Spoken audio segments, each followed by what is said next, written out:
और अगर मान लो आपको कोई चीज नहीं आती है कभी भी, जैसे कुछ लोग बोलते हैं सर हमसे क्वेश्चन नहीं सॉल्व होते,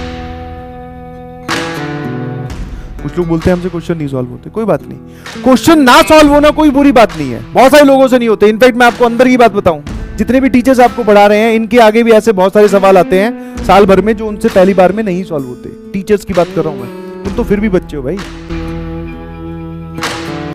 समझ पा रहे हो? सर आपके साथ भी ऐसा होता है क्या? हाँ, अगर कोई टीचर बोलेगी नहीं मैं तो एकदम विख्यात हूं, सब जानता हूं, वो झूठ बोल रहा है, सब फंसते हैं। फिर सर आप क्या करते हो, आप हमें वो बताओ ना जिससे हमें वो समझ में आएगी। हाँ, आप जब सवाल में अटकते हो तो आप क्या करते हो? भैया उसको पहले अच्छे से देख लेते हैं कि ये पहली बार में हुआ कि नहीं, उसके बाद में उसकी कोई रिलेटेड थ्योरी है तो एक बार थ्योरी जाके पढ़ते हैं कि हाँ उस किताब को निकाला, मतलब किताबें थोड़ी टटोली की ये, हाँ इसकी थ्योरी कहाँ मिल सकती है हमें, फिर एक बार और अटेम्प्ट किया, फिर उसका सॉल्यूशन ढूंढा, किसी से समझा, किसी से पूछा, फिर जब उसका सॉल्यूशन मिल गया तो फिर वो चीज अपने दिमाग में रखी कि हाँ एक ऐसा सवाल आया था जिसमें मैं फंसा था और उसको फिर मैंने ऐसे सॉल्व किया, तो आगे ऐसा कोई सवाल आएगा तो मैं ध्यान रखूंगा। ये इसकी एक्चुअल प्रोसेस है, आप पता नहीं इसे क्यों डाइवर्ट हो जा रहे हो।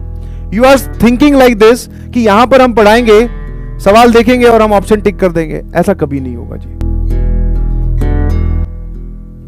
ये महज एक भ्रम है, समझ गए? ऐसा कभी नहीं होता। फंसोगे, 5 में से हो सकता है एक ही सवाल हो सकता है 5 में से 5 ही ना सॉल्व हो, 10 में से 10 ही नहीं सॉल्व हुए। सर अब क्या करें? कुछ नहीं, कुछ पहली चीज तो घबराओ मत, पहली चीज तो ये डमरू मत बजाओ किसी के सामने कि सवाल नहीं हो रहे, सवाल नहीं हो रहे, बिकॉज जिसके भी सामने बजाओगे टीचर को छोड़कर वो तुम्हारा मजाक ही उड़ाएगा,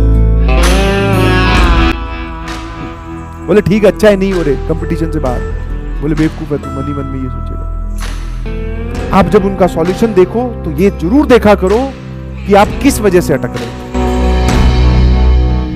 क्या वो वजह कॉन्सेप्ट थी, क्या वजह वो कैलकुलेशन एरर था, क्या वो ऐसी वजह थी कि मतलब मैंने आपको बताया था गणित में एक ऐसी वैरायटी एग्जिस्ट करती है जिसको पहले मैं बताऊंगा फिर वो आपसे सॉल्व होंगे, तो वो कौन सी कैटेगरी का क्वेश्चन था उस पर लिख लो कि ये कारण था सर,